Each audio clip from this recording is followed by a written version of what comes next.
It's Fair Go Friday. I've got Kate Thwaites, Labor's member for Jagga Jagga. Kate, thank you for joining us for Fair Go Friday. Thanks for having me. What does a Fair Go mean to you? Well, a fair go to me means more equal looking after our young children. I've got a 2-year-old. I noticed amongst me and my friends, despite a lot of work towards equality in this country, responsibility for childcare still really falls on women. Only 1 in 20 men in Australia is the primary carer.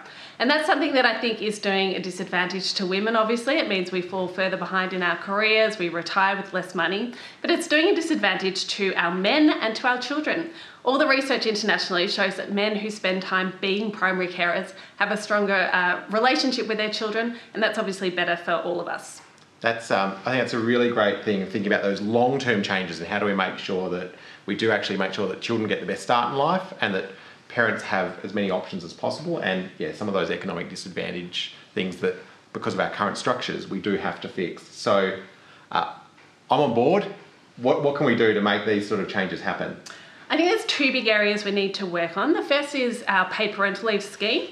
It's still we provide about 1/3 of the OECD average in support for new parents, and I think there's ways that we could make it easier for men to get support under that scheme to share some of that leave with women. And we can see examples of that in Nordic countries in particular of how that works. I think the other piece is we need to change our workplace culture.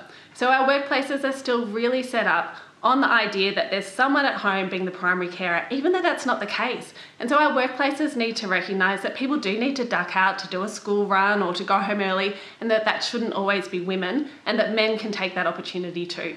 That's so true. So if you want to be part of the march towards gender equality, be part of making sure that our paid parental leave scheme and our broader community and welfare schemes actually work for all families, get behind Kate.